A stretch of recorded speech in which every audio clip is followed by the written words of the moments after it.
Buenos días, estudiantes. Hoy empezamos con la sesión 6, enfrentamos la problemática de salud pública.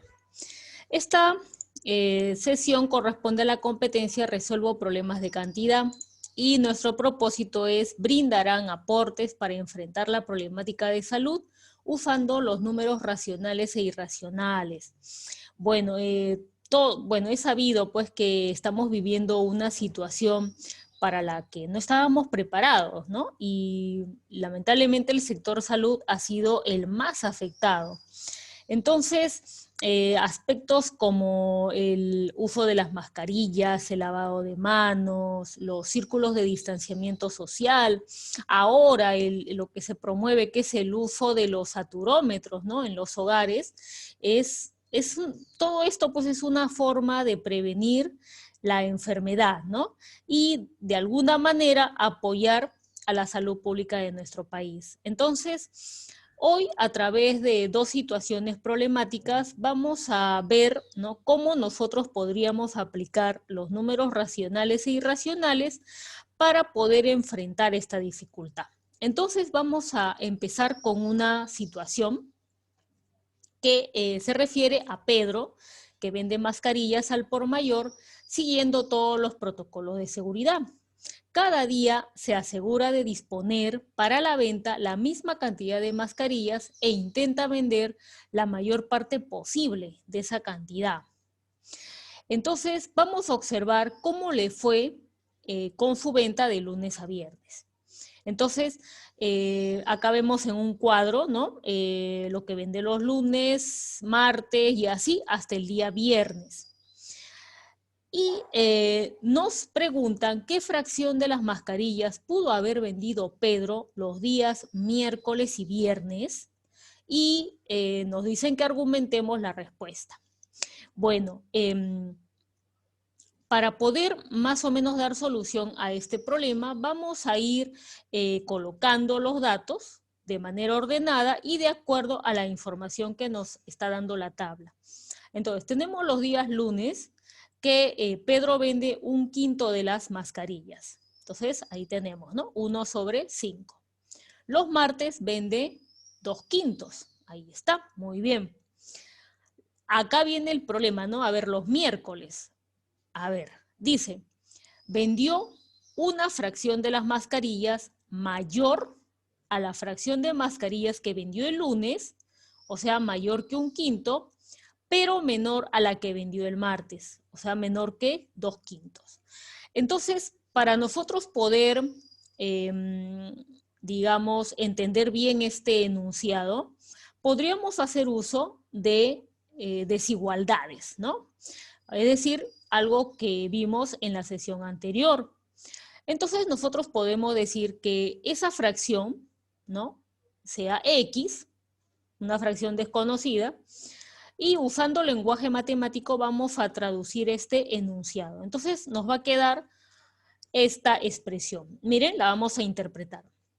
El miércoles vendió una fracción mayor, ahí está el símbolo de mayor, mira, mayor a la fracción de mascarillas que vendió el lunes, o sea, mayor que 1/5, pero menor a la que vendió el martes, ¿no? Es decir, menor a 2/5. Ahí está. Entonces, de esa manera, miren, hemos podido expresar de manera matemática lo que acá está escrito. Lo único que nos faltaría es conocer qué, o sea, cuál sería esa fracción. A ver, entonces, nosotros tenemos acá, tendríamos que hallar un número que sea mayor que 1/5, pero menor que 2/5.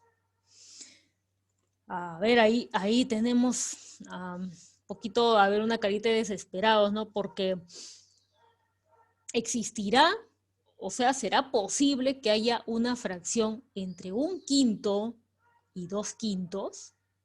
¿Habrá? A ver, piénsenlo ustedes un momento.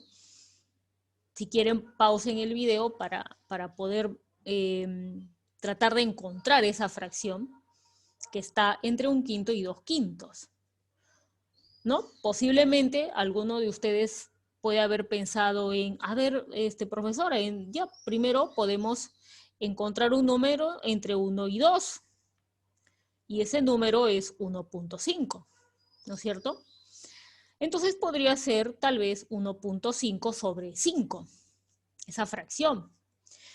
Pero si nosotros nos ponemos a recordar cuál es la definición de fracción, ¿no? Es la división entre dos números enteros.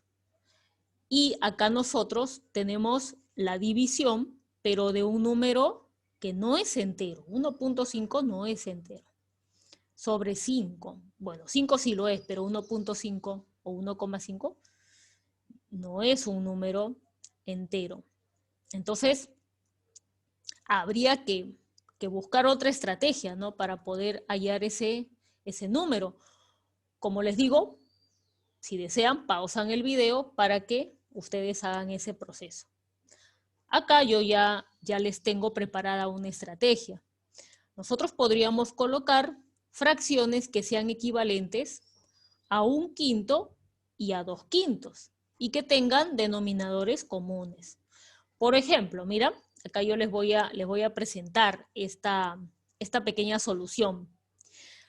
Por ejemplo, ¿qué les parece si a la fracción, ¿no? Es decir, a ambos elementos de la fracción los multiplicamos por 2? Vamos a tener 1 por 2, 2, sobre 5 por 2, 10. Lo mismo hacemos con esta otra fracción. También la duplicamos ambos elementos. Entonces vamos a tener 2 por 2, 4, sobre 5 por 2, 10. ¿No? Entonces estamos colocando acá las fracciones equivalentes, pero que guarden el mismo denominador. Y ahí sí, observen bien ustedes ahora esta expresión y ya me podrían decir cuál sería la fracción que existiría entre 2 décimos, en este caso, y 4 décimos. ¿Cuál sería esa fracción?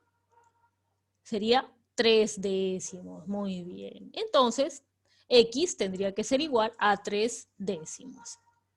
Muy bien. Que si acá, por ejemplo, miren, ustedes 1,5 lo expresan como fracción, como su fracción generatriz, y hacen el proceso de división de fracciones, también les va a quedar 3 décimos.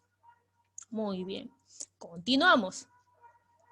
Veamos la otra pregunta, ¿no? Que es con respecto a la fracción de mascarillas que vende Pedro el día viernes. Entonces, para eso necesitamos esta información, ¿no? ¿Por qué? Porque nos dicen acá que el viernes vendió una fracción mayor que el día martes, pero menor a la que vendió el día jueves. Entonces, a ver, el jueves vendió 2/3, ¿no es cierto?, de las mascarillas. Y el viernes, ¿no? Podríamos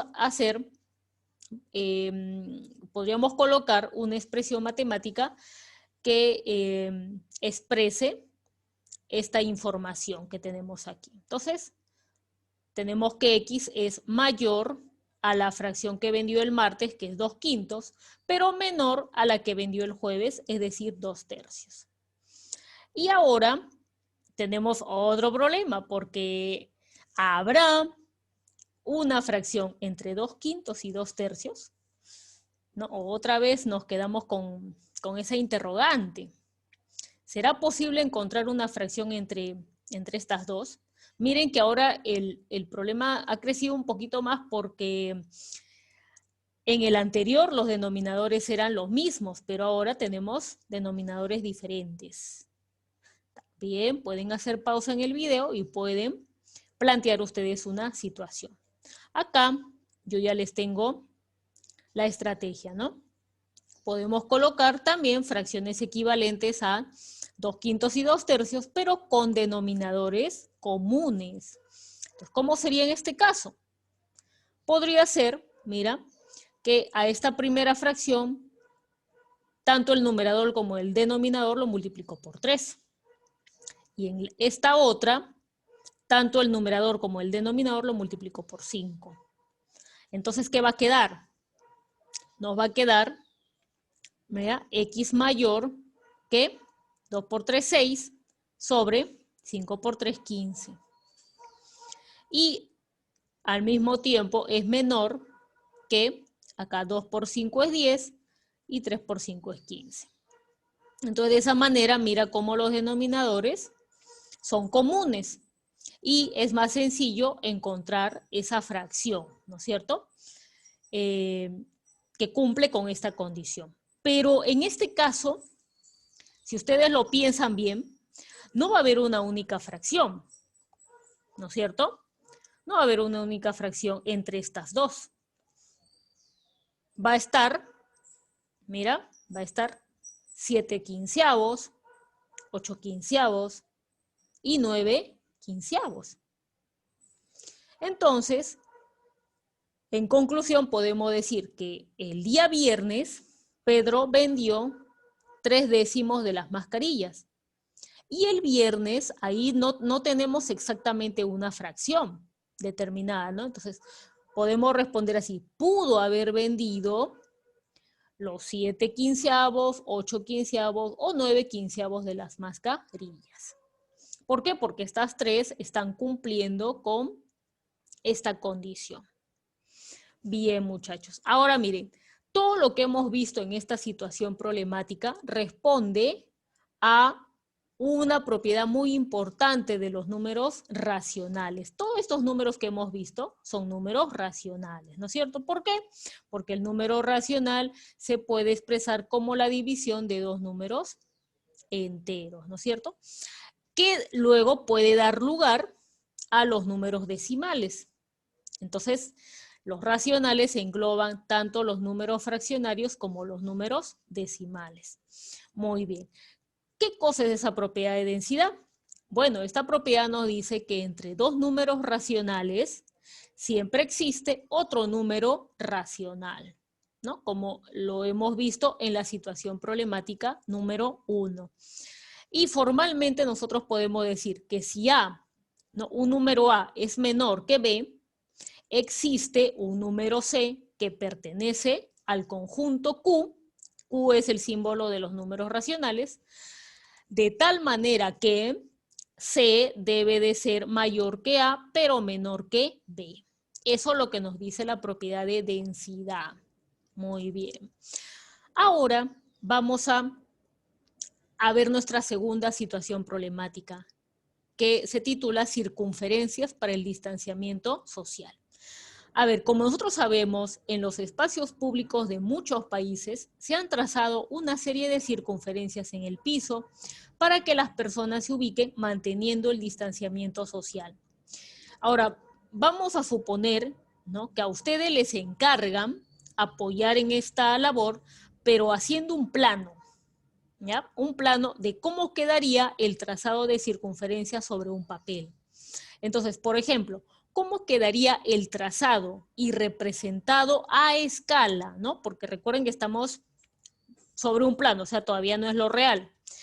¿De qué? De una circunferencia con raíz de 2 centímetros de radio. Raíz de 2 centímetros de radio. Ahora, yo sé que muchos de ustedes dirán, pero profesora, pero raíz de 2 no es un número exacto, ¿no? Incluso el resultado de este número, raíz de 2, lo tenemos que sacar con la calculadora, ¿no es cierto? Y es un decimal inexacto. Muy bien.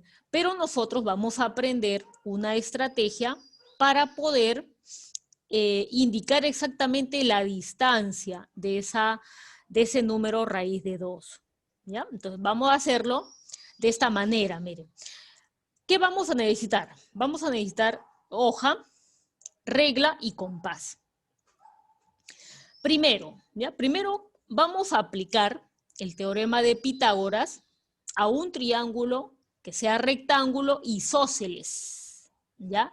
Rectángulo isósceles, cuyos catetos deben de medir exactamente 1 centímetro, ¿ya? Ustedes dirán, profesor, ¿y por qué? ¿Por qué tiene que tener esas consideraciones para poder obtener la raíz de 2? O sea, ¿qué se pretende? Ahora lo vamos a ver.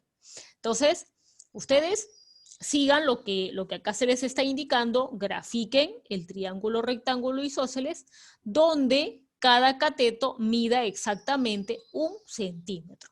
Entonces le va a quedar de esta manera, ¿no? Ahí está el triángulo, rectángulo, los catetos tienen la misma medida, 1 centímetro cada uno. Y habría que sacar la medida de la hipotenusa. Entonces, vamos a aplicar el teorema de Pitágoras, que ya todo el mundo lo conoce, ¿no es cierto? Entonces, tenemos ahí el reemplazo, hacemos lo que es la potenciación, sumamos, y luego, todos saben que este exponente 2 pasa al primer miembro como raíz cuadrada. ¿Ven? ¿Se dan cuenta? Ese era el objetivo. ¿Ven? El objetivo es que justo nuestra distancia, que es la hipotenusa, sea la raíz cuadrada de 2. ¿No es cierto? Muy bien. Ahora, ¿qué más vamos a hacer? ¿No? Bueno, ahí ya sabemos que ese es justo el radio de la circunferencia que nos están solicitando. Ahora, ¿qué vamos a hacer? Vamos a establecer que el punto centro, punto C, ¿no?, de la circunferencia, esté ubicado en este punto, ¿no es cierto?, en este vértice. O podría estar en este otro, ya depende de ustedes, ¿no? Y también vamos a establecer un punto A, de tal manera que sea el radio de la circunferencia, ¿no? Entonces, de esta manera, miren, ahí está. Miren, dense cuenta que es el mismo triángulo que también ustedes están graficando. A este punto le pongo C, a este otro le pongo A, y ahí tengo lo que es el radio de la circunferencia, que es raíz cuadrada de 2. Ahora, ¿qué vamos a hacer? Vamos a ubicar la punta del compás en el punto centro, ¿ya? El lápiz del compás en el punto A. Y con eso, con mucho cuidado también, vamos a graficar la circunferencia. Miren, acá hay un gráfico para que se puedan orientar, ¿ven? Ahí está la punta del compás, y acá en este extremo está el lápiz del compás. Esta abertura ya sabemos que sería raíz cuadrada de 2 y vendría a desempeñar el papel del radio de la circunferencia. Entonces, en el plano a escala, la circunferencia de radio raíz de 2 centímetros va a quedar de esta manera. ¿Ven?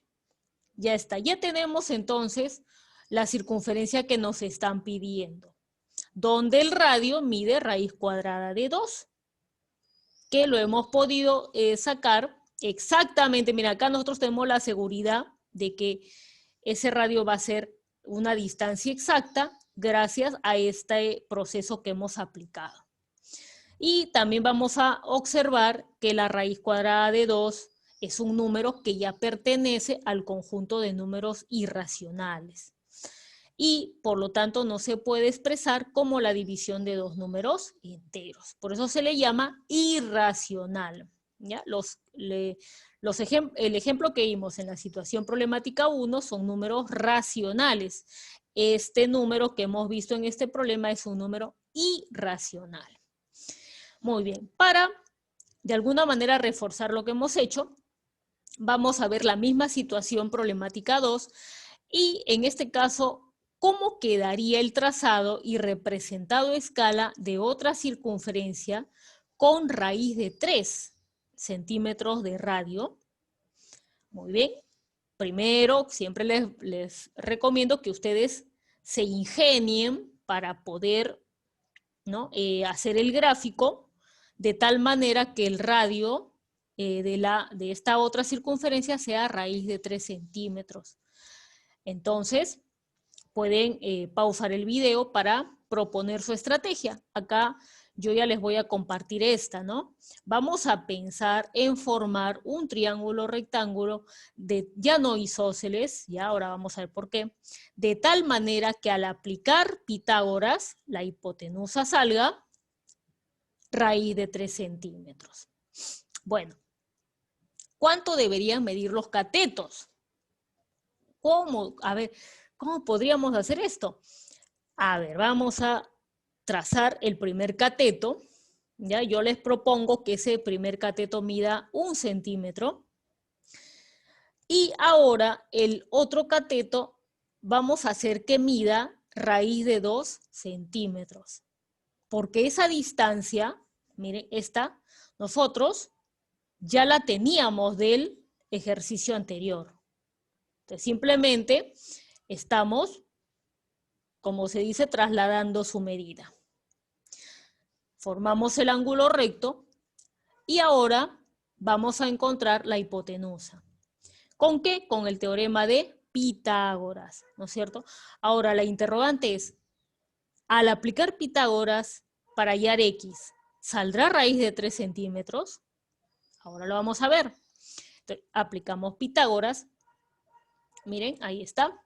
Cateto, 1 al cuadrado más el otro cateto sería raíz de 2 al cuadrado igual X al cuadrado. Desarrollamos, 1 al cuadrado es 1, raíz cuadrada de 2 al cuadrado, simplemente nos queda 2, eso ya ustedes lo dominan, igual X al cuadrado. Ahora, mira, sumamos, nos da 3, y acá también ustedes conocen que si tienen acá potenciación, entonces el exponente pasa como raíz. En este caso, raíz cuadrada de 3. Y hemos logrado el objetivo. ¿Ven? Hemos logrado que esta distancia sea exactamente raíz de 3. Y lo único que nos queda, ¿no?, es hacer el trazo con el compás, así como en el proceso anterior, y tener en cuenta que ahora el radio es raíz de 3 centímetros. Entonces ustedes colocarán tal vez la punta del compás en este extremo, el lápiz en este otro, y trazarán su circunferencia. Ya tienen ahí el otro círculo.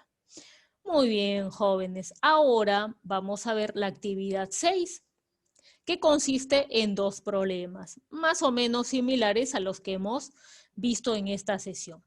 Y para profundizar sobre el uso de números racionales e irracionales en situaciones que tienen que ver con la coyuntura que estamos viviendo, pueden visitar la web de Aprendo en Casa en la semana 27. Entonces, nos estamos comunicando en la próxima sesión. Cuídense mucho y cuiden también a sus seres queridos, ¿no? Muy bien.